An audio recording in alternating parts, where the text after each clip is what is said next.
Adventures in Consciousness by Janeroberts, Chapter 8, Songs of the Silver Brothers. Successful living may result from a series of psychological births over a period of a lifetime in which the psyche infuses the personality with new energy, insight, and direction in response to the physical situation and the personality's needs.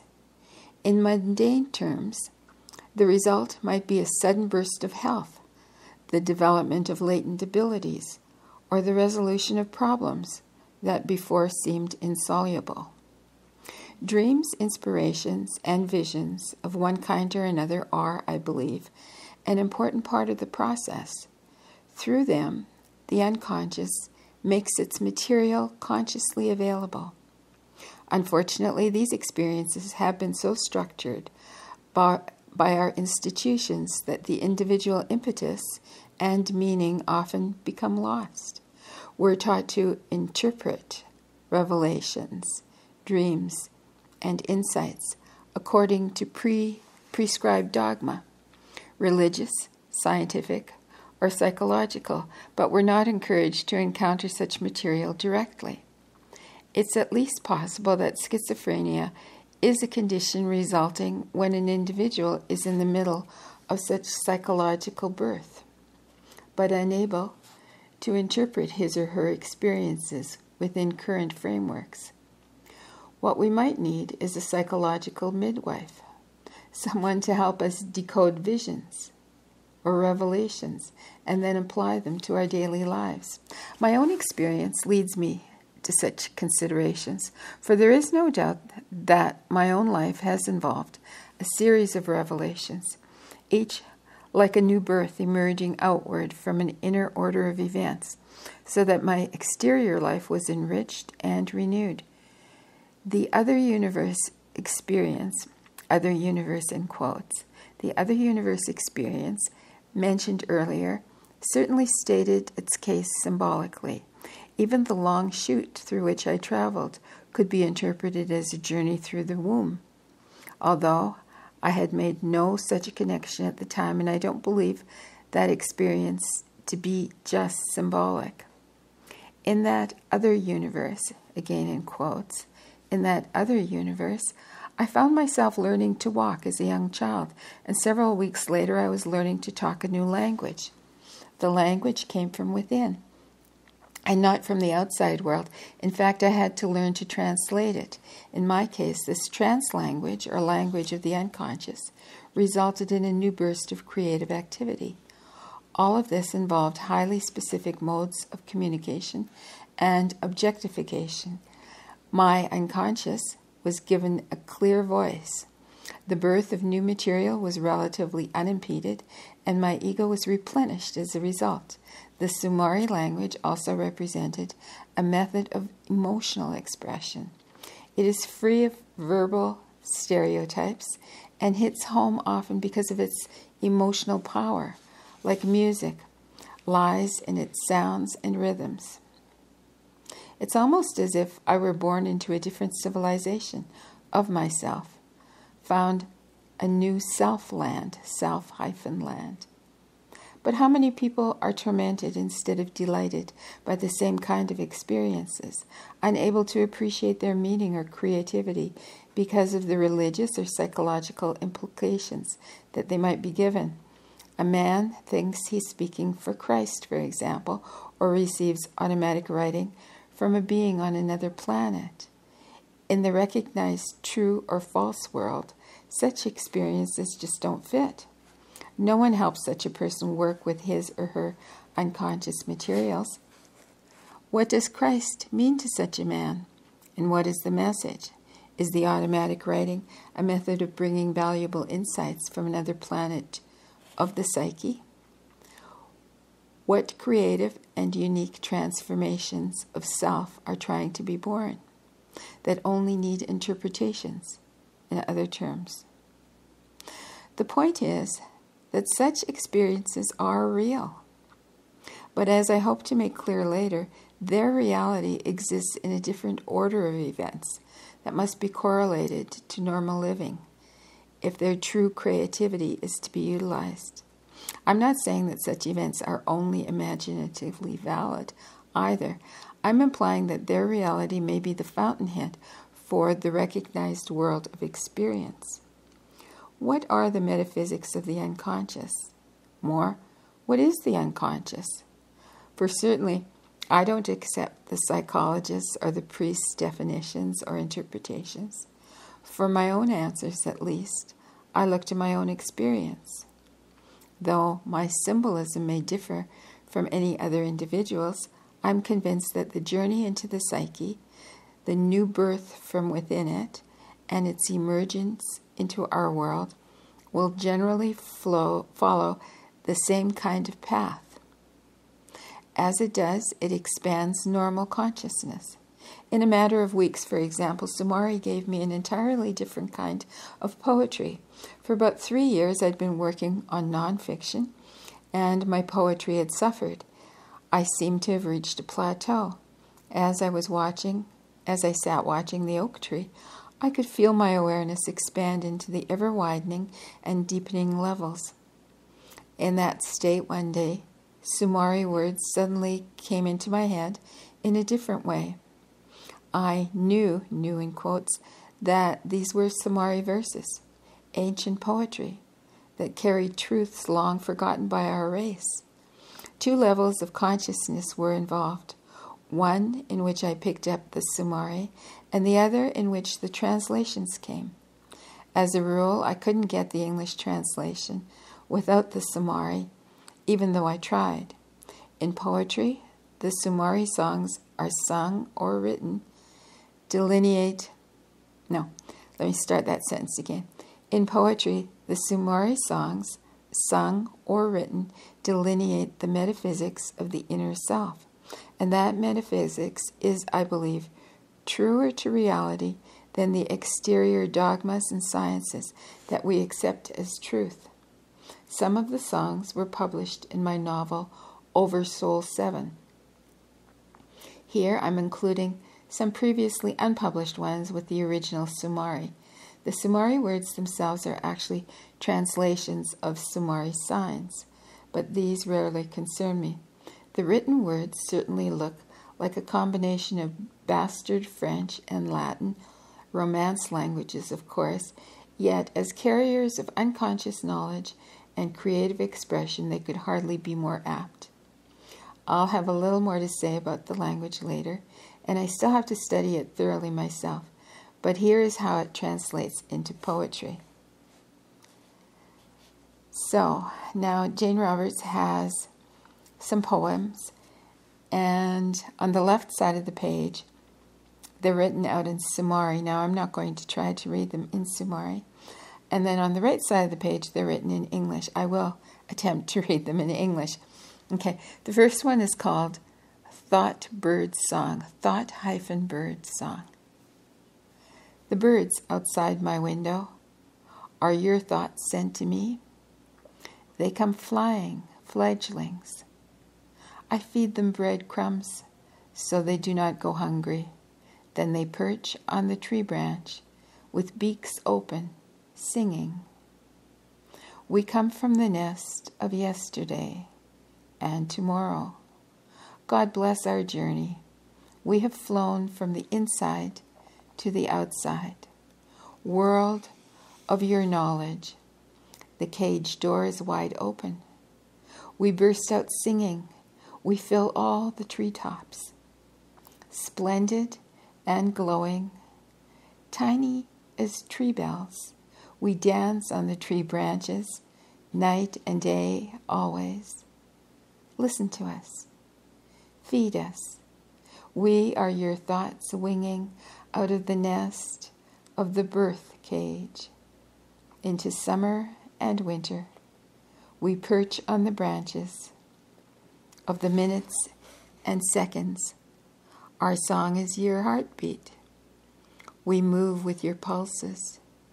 You send us out perfect and shining, each living and different, to populate your kingdom. We sing outside your window and line up on your rooftops.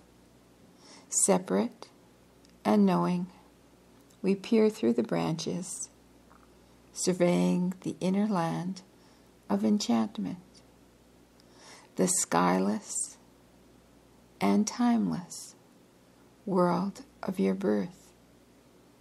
We fly from our perches, back and forth, to our first nest, vanishing inside the cage of your head. Then we fly out again and sing at your window while you feed us breadcrumbs from your hand.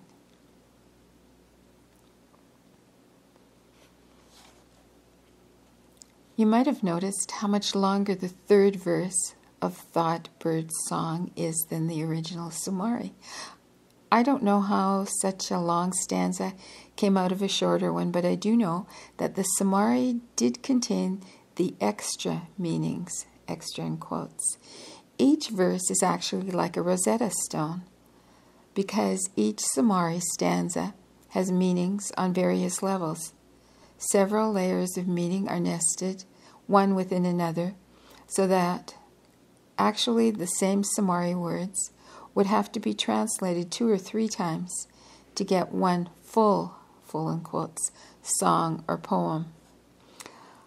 I think that more ancient songs still lie buried in Thoughtbird's song and many others waiting till I translate them.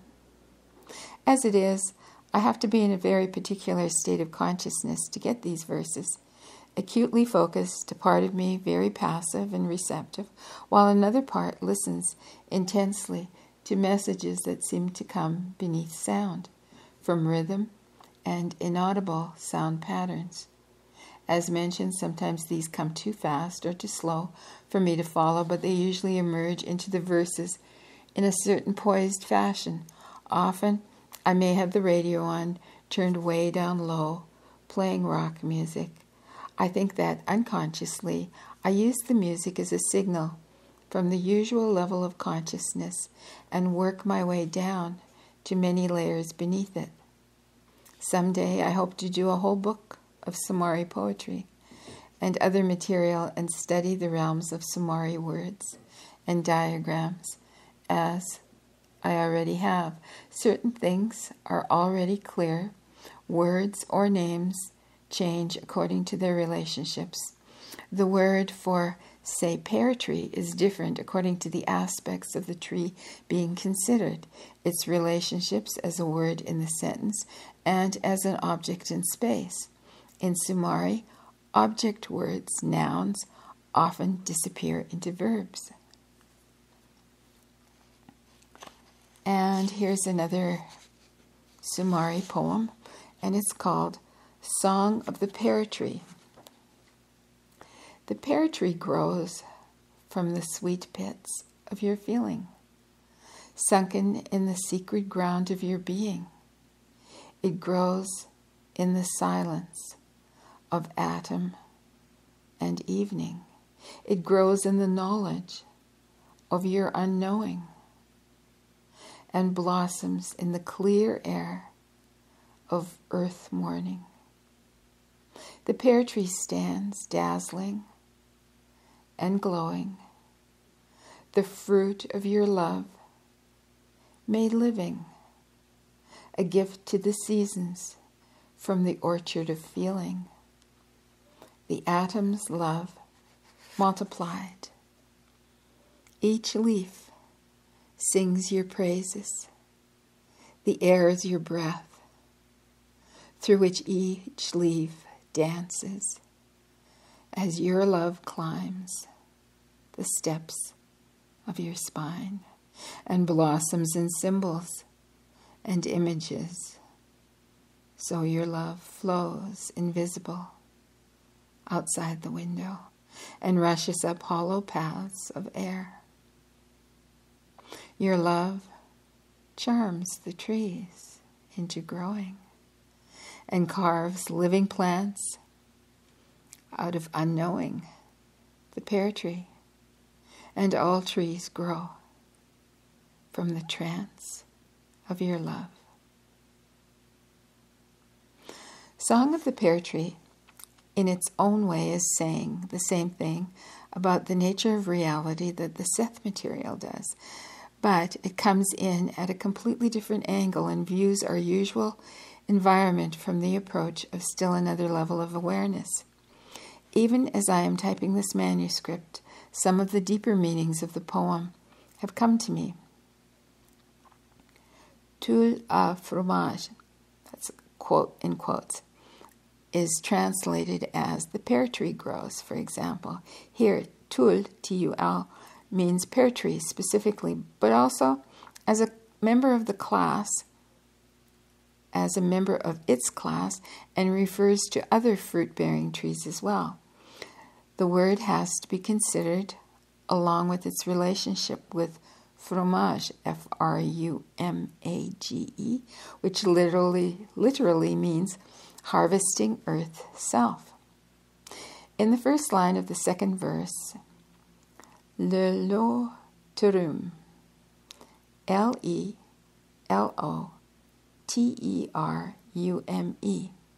translates into the pear tree stands.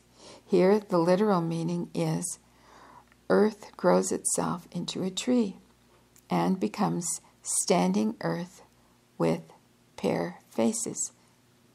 And the word pear comes from T-E-R, or T-E-R of terum. The same kind of thing happens beneath all the words of the song translated. Ignor te a Deus, I-G-N-O-R-T-E-A-D-E-U-S, in the first verse translates as sunken in the secret ground of your being, but that meaning springs from the deeper translation of the phrase. Literally, it means gods closing their eyes. And the meaning or assumption beneath this is, when we, as gods, close our eyes in resting, we dream our lives, which live and forget our God selves. Our being is then secret from ourselves.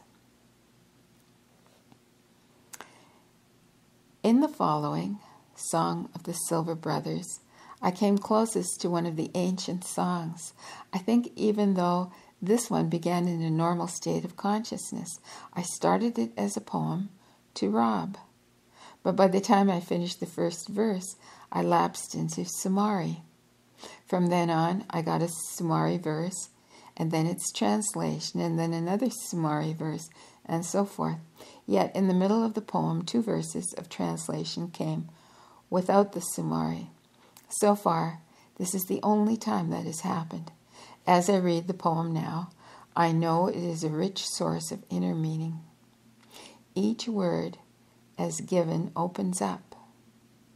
It will take some time to uncover the song's hidden messages, but here at least is the first translation, and I'm giving the poem exactly as I received it. You can read the Sumari and you can read the translation, or just read the English. Both together form their own kind of song poem, though. And as I read through this poem, I'm going to skip over the Sumari because I want to pronounce it correctly, and I can't actually do that. Okay, the title of the poem seems to be in Sumari. It says here, Shrum Avaganda Vandita. And then Jane says, on one level, referring to Rob and me, this means our history together. And on a second level, it means Song of the Silver Brothers. And here's the poem, the English part of the poem. You took me to hearth and bed and grabbed hold of more than you bargained for, at least in terms we knew then. The magic grew around our years like a silver fence to close or open, but there sensed a shining circle of silence that would soon speak strange tongues. springing up about us, tongues that speak like flowers. Moonlight strikes the night earth like a tuning fork. Listen. Never lost, I quieted my wrestling, hiding in silver-shaken places, listening unruffled, yet intense in silences. You brought me here, knowing and unknowing, children in the wizards of ourselves, wandering secret forests, knowing magic words from times when beasts and flowers, birds and rocks, each spoke aloud an alphabet, and held dialogues with earth, who answered back with birth. Dear love, we left living squiggles in the rock, small parts of tiny tissues sliding through sunlit crevices, turning finally into fossil symbols, alphabets that died so languages could live. All this history before our city craniums grew rich with memories, ores, centuries overlaid with births and deaths, miniature existences. Nameless, our tissues blinked on and off. The sun stirs us now as then, inching along sunlit cliffs of bone. We roused, wondering at the light that now parts our bowels. I speak, and syllables rearrange my worlds. Fossilings rise, wiggling like seeds, to grow in words.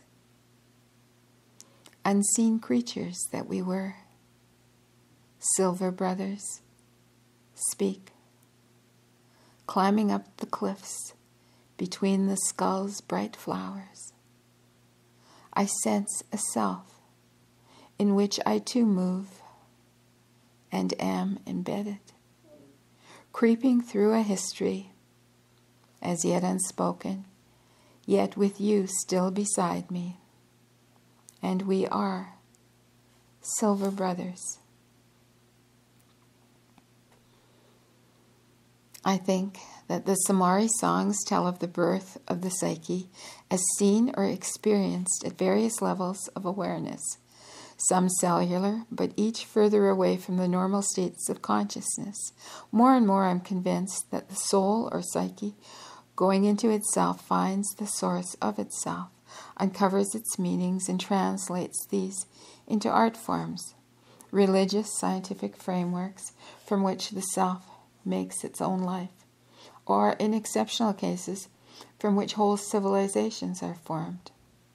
I think that in my own or in any other comparable experience, we can retrace the steps from which the self is born, as it rises from unconscious to conscious expression, to form its alliances, civilizations, religions, arts, and sciences.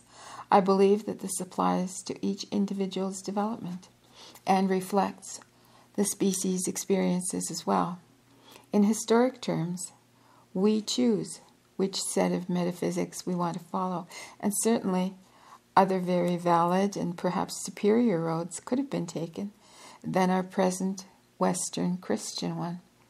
But any cultural way of looking at reality comes originally from a psychic birth, and according to its impetus, power and persuasion flourishes in our world or remains latent.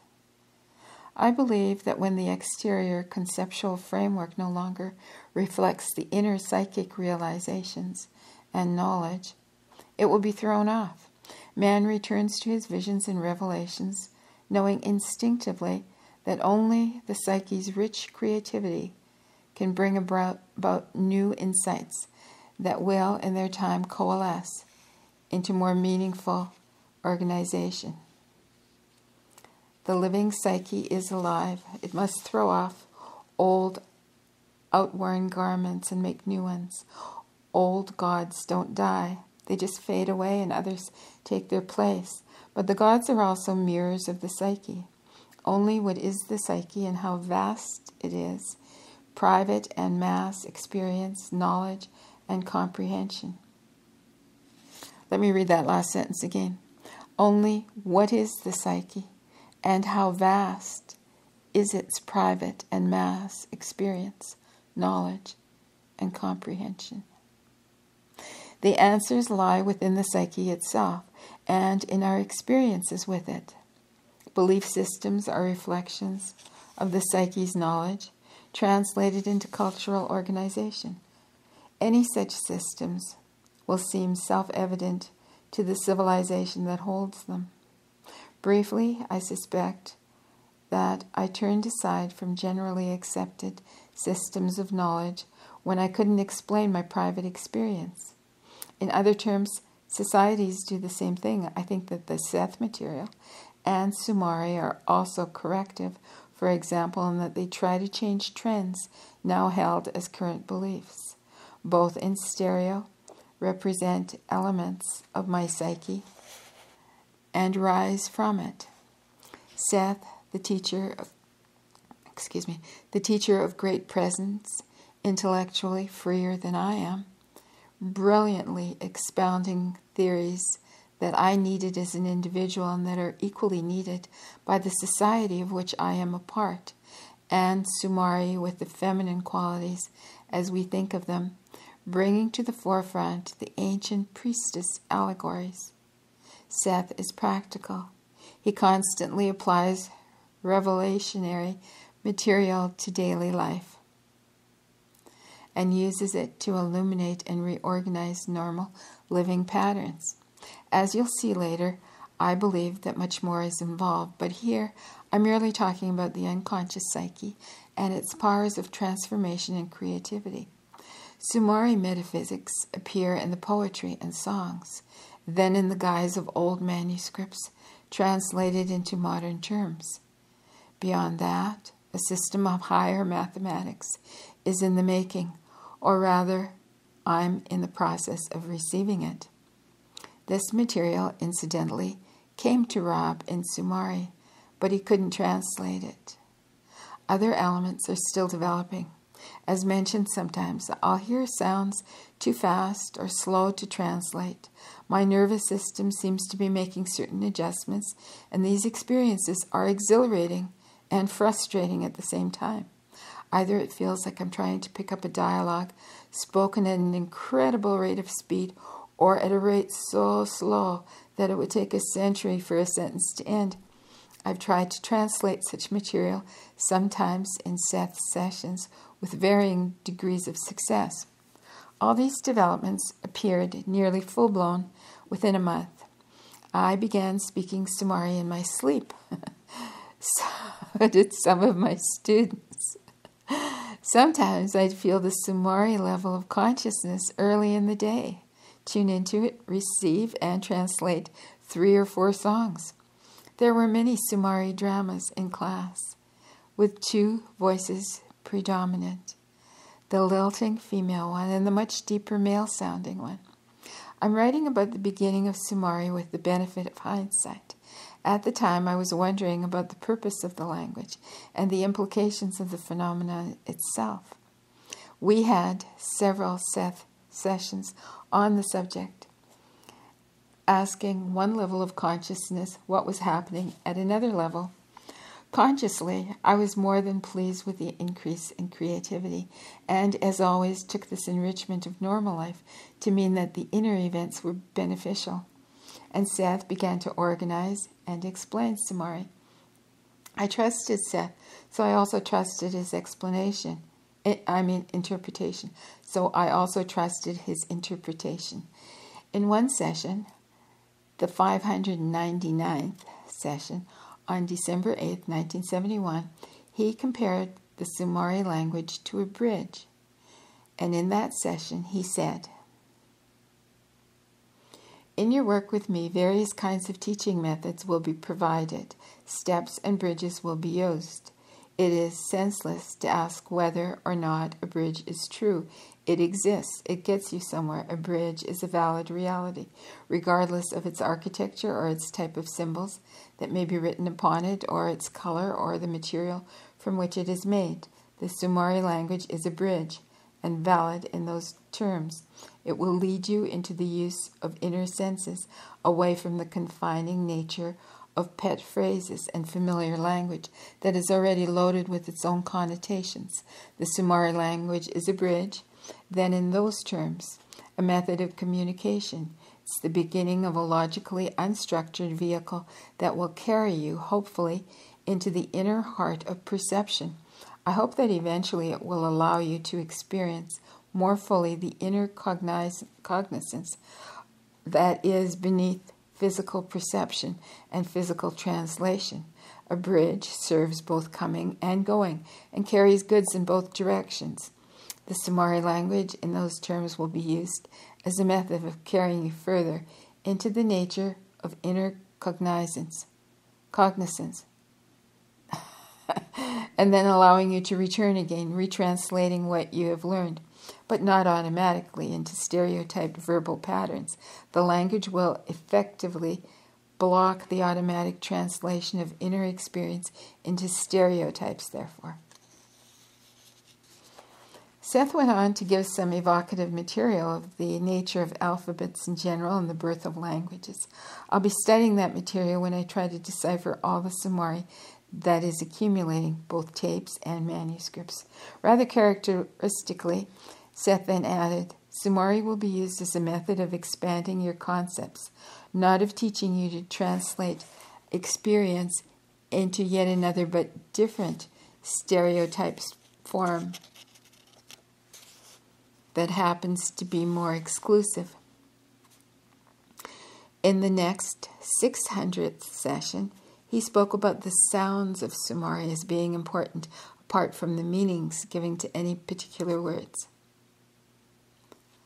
The sounds used in the language have their own importance and will be in their own way representative of suggestive or feelings.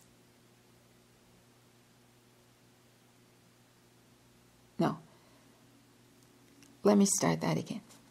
The sounds used in the language have their own importance and will be in their own way representative or suggestive of feelings that have been largely unconscious. The feelings, however, are the tail end of inner cognizance, and we will use the sounds to carry us further into inner landscapes where both objects and their representatives must finally desert us. We will be using the language so that we can finally cease using it. In other words, these will be the beginnings of somewhat more profound methods of working through the inner senses. In this session, too, Seth discussed alphabets and gave some Sumari words with their equivalents. Shambhalin connotes the changing faces that the inner self adopts through its various experiences. This is a word that hints of relationships for which you have no word in your language. Shambhalina Garafarti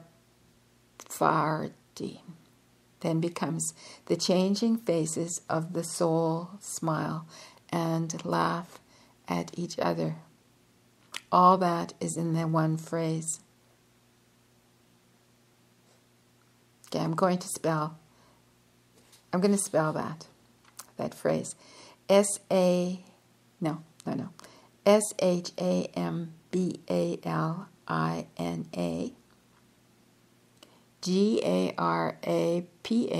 Garapharti.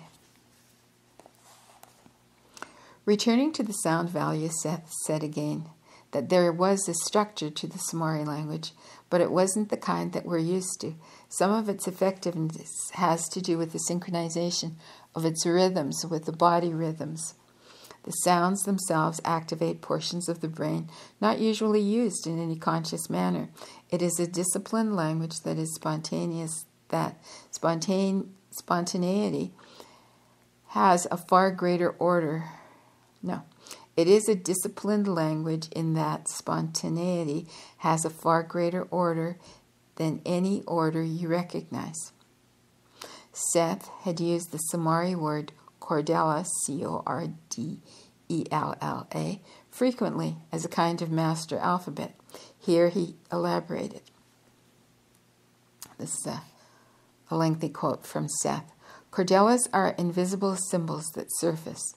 As they do, they show the universe in a new light by the very nature of their relationships. In a very limited fashion, alphabets do the same thing, for once you have accepted certain basic verbal symbols, they impose their discipline even upon your thoughts and throw their particular light upon the reality you perceive. Alphabets are nevertheless tools that shape and direct perception. They are groups of relationships that you transpose upon reality.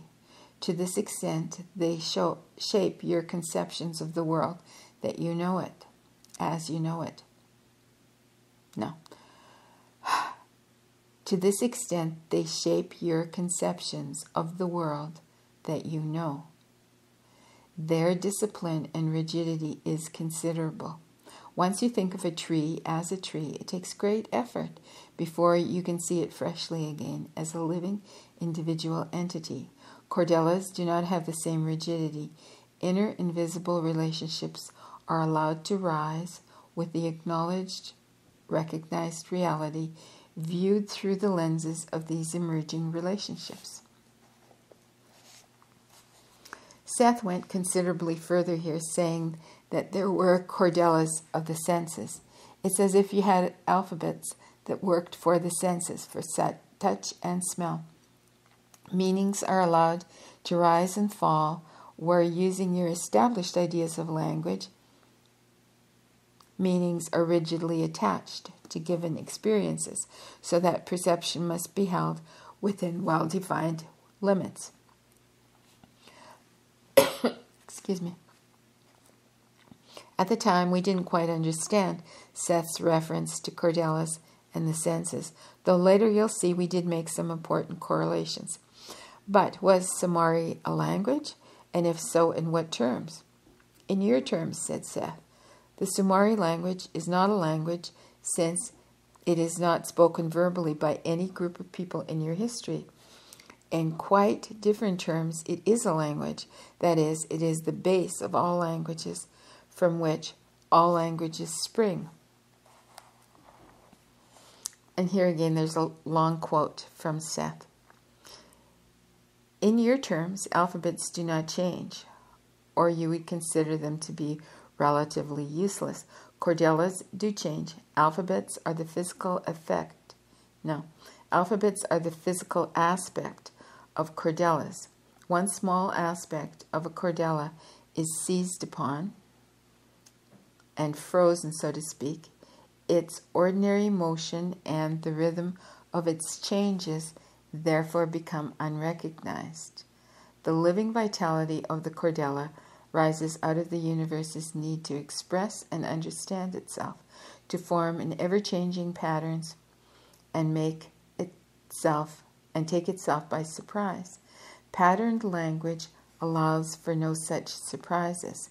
The Sumari language is used in the dream state. The language itself seeks out meanings. It is hidden within all languages, whether or not they sound at all similar. It builds up from feelings that are, by their nature, denied clear expression through the specific, but therefore limiting, alphabet systems. It allows the perceiver to face experience more closely, and having done this to some extent, he is free in other areas also.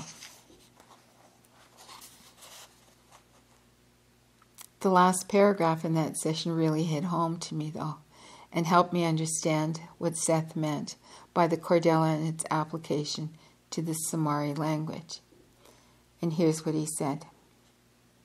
If you were an accomplished artist in many fields, you could translate a given feeling into a painting, a poem, a musical masterpiece, a sculpture, a novel, an opera, and into a great work of architecture.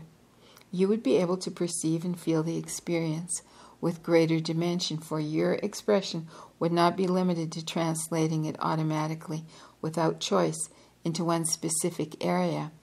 So, a cordella, as opposed to an alphabet, opens up greater varieties of experience and expression. Cordellas represent the ever-changing, unfinished relationships that can never be fully expressed, yet constantly seek expression. Certainly, such multi-expression is used often now in class, and I think it began just about the time that Seth gave this session. He'll make a certain statement, and then I'll go into Sumari, and through a Sumari song express the same statement in a different way. Often Seth will comment, and each expression brings out different aspects of the same point. The Sumari development and these sessions took us through the winter of 71 and into 1972. I was working on my autobiography and the book about class experiences at the same time, and we were spending Sundays with Rob's mother. By the end of January, we decided we just had to take some time out, and we went to Florida during February. I thought that enough new developments had taken place to last me a lifetime, yet on our return I could feel that odd stirring and disconnected but definite inner series of events that I've learned to recognize. More was on its way. But more of what? And that is the end of Chapter 8. And I